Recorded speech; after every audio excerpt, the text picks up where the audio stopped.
جی، یہ سوال کیا ہے کسی نے، السلام علیکم وعلیکم السلام ورحمۃ اللہ وبرکاتہ۔ استاد مکرم، صاحب کہا جاتا ہے، ایک صاحب کہا جاتا ہے کہ آپ صلی اللہ علیہ وسلم نے معراج پر جاتے وقت براق کو مسجد اقصیٰ کے باہر جس پتھر سے باندھا تھا وہ پتھر زمین سے کئی فٹ اوپر اٹھا ہوا ہے اور لوگ اس کے نیچے نوافل ادا کرتے ہیں۔ یعنی ایک شخص کہتا ہے، شاید یہ سوال یہ کیا کہ وہ ادھر جو ہے نا براق باندھا تھا، وہ پتھر اٹھا ہوا ہے، کئی فٹ اوپر ہے، لوگ نوافل ادا کرتے۔ ایک سچ ہے، مجھے تو نہیں پتہ، میں گیا نہیں ادھر، ٹھیک ہے، لیکن بات یہ ہے کہ وہاں پر ایک ایسے نا کڑا سا ہے، دیوار میں لگا ہوا ہے، وہ کہیں میں نے دیکھا ہے، تو وہ کہتے ہیں کہ یہ اس جگہ، ادھر ایک جگہ تھی، ادھر براق باندھا ہوا تھا۔ بہرحال ہوگا، ممکن ہے، باقی ہے کہ براق کا باندھا تو ثابت ہے، ٹھیک ہے، وہ تو حدیث سے ثابت ہے، بخاری شریف کی حدیث سے ثابت ہے،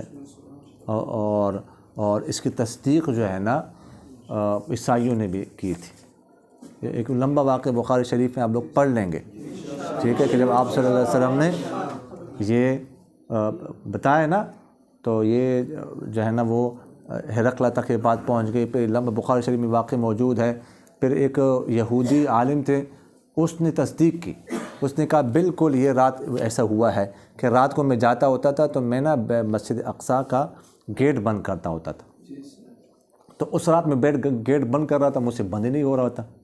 میں نے بہت زور لگایا، نہیں بند ہو رہا تھا، تو میں نے کہا صبح کسی کو بلا کے نا پھر دیکھیں گے، اب تو رات کا وقت ہے۔ تو میں گیا، صبح جب میں آیا تو مجھے ایسا محسوس ہوا کہ ادھر کوئی آیا، ادھر جانور بھی باندھا گیا، یہ اس نے کہا، ٹھیک ہے نا، تو ثابت تو ہے، بہرحال اب اوپر اٹھا ہوا ہے، مجھے پتہ نہیں۔ اچھا جی، دوسرا سوال۔ جی، یہ سوال کیا ہے کسی نے، السلام علیکم وعلیکم السلام ورحمۃ اللہ وبرکاتہ۔ استاد مکرم، صاحب کہا جاتا ہے